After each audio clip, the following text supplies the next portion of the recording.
عزت امان برای همه شخصی شناس معروف است. دیگر فکر نکنم که وقت ما در اون صرف کنیم که کی است و کی بودنش. خب قضیه را همگی میدونین و البته که تصمیم گرفتیم که دیگر صحبت امروزمون این موضوعی که دیدو کردیم با همین قضیه عمیق‌تر شویم. خب اولا میخواستم که از چی شروع کنم. شما یاد دارین که در ماه اخیر، یک دو ماه اخیر در رسانه ها زیاد نوشتجات ها را ما میدیدیم. ما صدا نمیشنویدیم، بلکه نوشتجات های زیاد بود که مردم ها به انقلاب دعوت میکردن روز 21 مارس. برای هیچ کس معلوم نبود که این نفرها کی هستند، چی برنامه دارن و سوالها به ما میشید، به مبارزان، به آزادی خواهان، به نفرهایی که مسئول هستند، حزب و گروه هایی که مخالف خب حکومت امروزه هستند. سوال ها میشید. ما خب موقعیتمون آیدین حرف زدیم و گفتیم که هر یک نفری که مردم میخواهد به جای برسانه باید که در موقع خودش استوار باشد، برای مردم برنامه‌اش پیشنهاد کنه. اگر انقلاب کردنی است یا یک برنامه دیگره، باید که هر یک این برنامه ها مسئول داشته باشد، وگرنه در دیگر حالت این ضررش بیشتر است. حتی انتقاد هم میشه، باز هم به طرز نوشتن خطی انتقاد میشه که در اینجا حرکت های سیاسی دستگیری نمیکنن. یعنی دستگیری کی را باید کرد؟ کسی که پشت این چهرهش نشون نمیده. همین گونه‌ای که بعضا در رسانه‌ها ما میبینیم خب پیدا میشوند کدام حزب، سازمان، گروه ها اعلان میکنن اما نمیدونی کی هستن، بعد یک مدت ناپدید میشوند. به همین خاطر حرکت هایی که برنامه دارن، ساخته شدن، خب یا رسمی هستن، نمیتونن که کورکورانه دنبال کسی برون یا که مردم هم کورکورانه دعوت کنن به کجای برن. و در گذشته هم گفته بودیم، امروز هم برای شما میگیم، نفرایی که در استودیو هستن اینجا بعضا هموطنا می‌نویسن که صدا پست است، اگر امکان باشه برای اونو کمی بلند کنید. خب اگر در دیگر ها هم صدا پست باشه ما خواهش میکنیم بنویسین اینجا. خب یا شاید فقط در یک کس مشکلی باشه.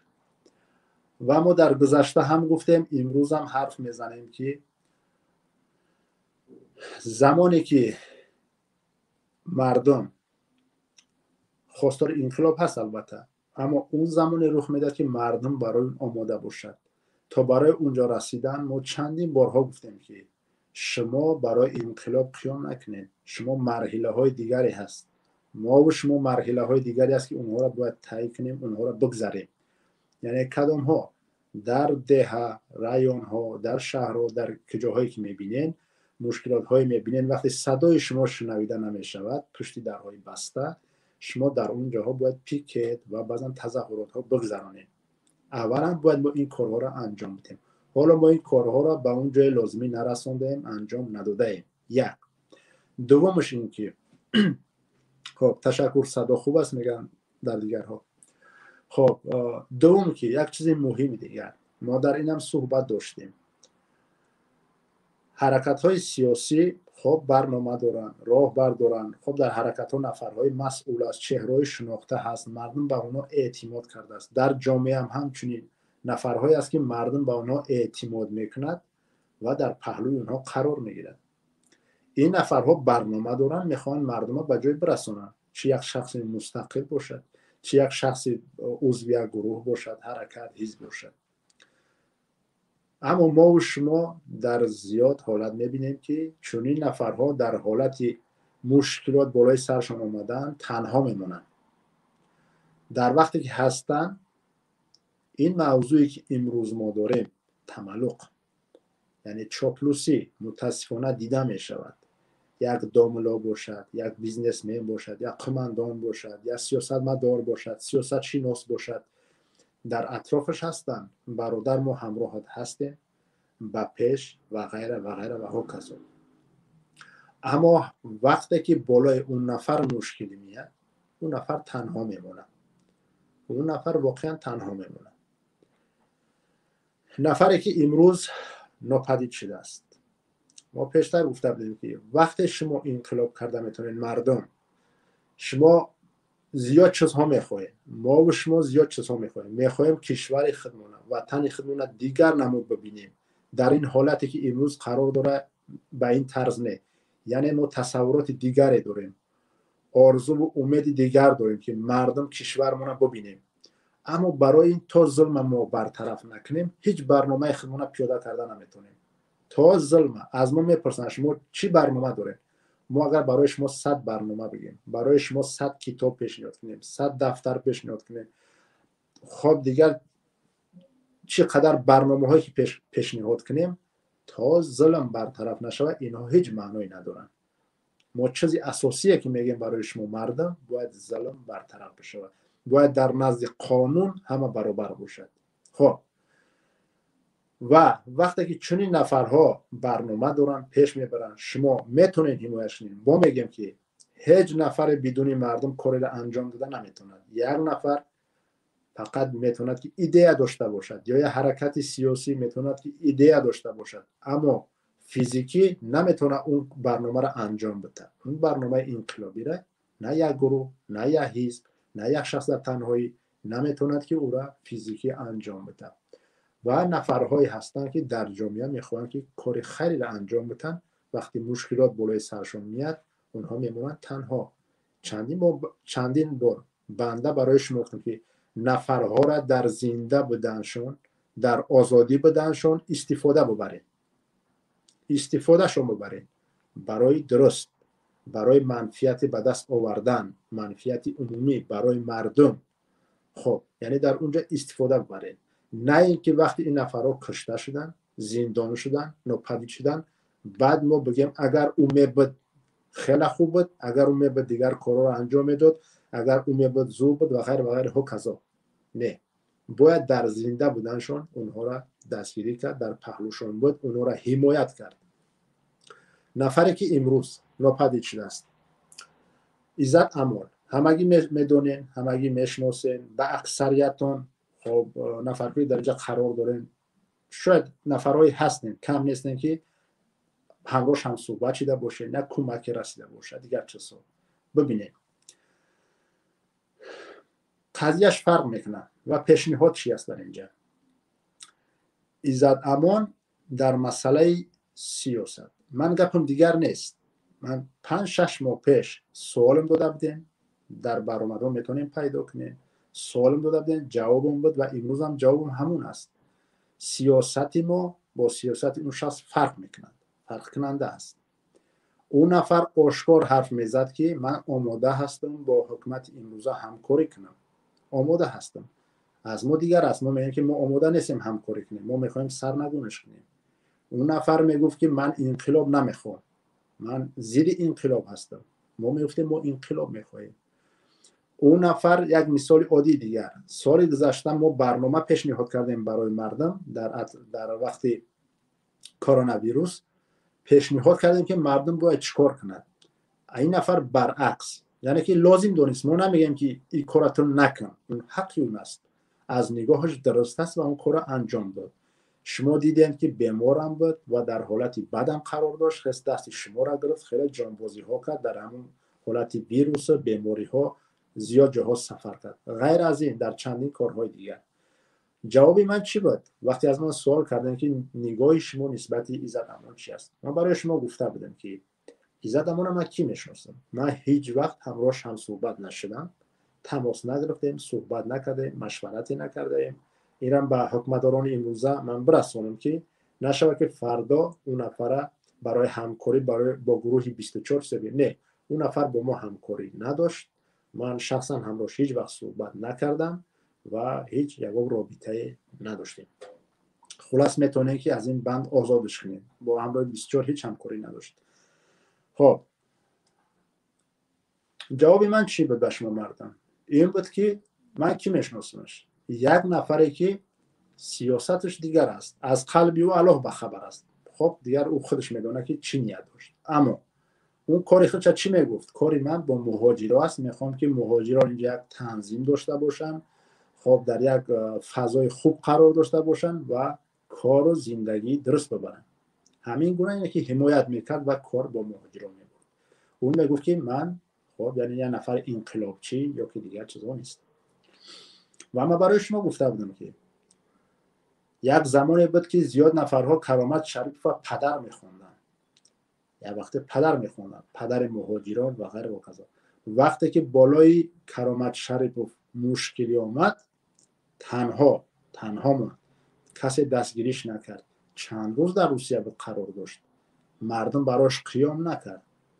خب حتی وقتی همون شب روزی که بود من صحبت کرده بودم، گفتم که من نفری هستم که با کرامت شریف خدا رحمت مغفرتشون کنه اختلافی نظر داریم در سیاست، در راهی گرفتیم، چون ما واخری ها داشتیم، صحبت ها داشتیم.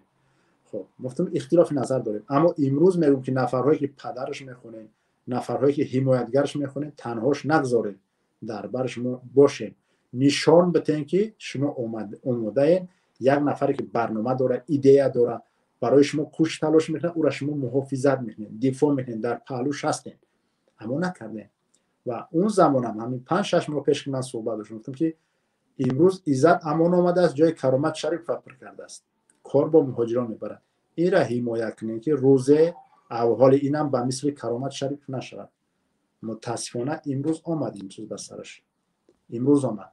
برای من یک چیز حیرت آور است، نفرهای زیاد مثال در نوارها میدیدیم، در سفرهای عزت امان میدیدیم که در پهلوش نفرها زیاد بودن و خود عزت امان هم میگفت که هر کس اگر میخواد مرا دستگیر کنه، خب نمیدونم لینکش یا دستش از هوا میاد، از دیگر جاها میاد، من اطرافم با قوت و غیره و کذا. اما چگونه شد کسی نمیدونه کی اومد او را گرفت، نه یک رقم ماشینش است، نه یک رقم زنچاکی اون نفر است، نام نسبه است، چگونه اون نفر تنها بود و اومدن از کجا بودن کسی نمیدونه. پس کجا بودن؟ برای چی تنها گذاشتن؟ برای چی یک نفری که میدونسته است که همین حادثه میشود، نوارش هست، یعنی که گفته است که از همون نوارش معلوم است که الکی ایران میبرن تاجیکستان. خب برای چی؟ یعنی که یک ماه پیش اون نفر میدونست، با خبر بود، اما باز در تنهایی کسی نمیدونه چگونه کار بود.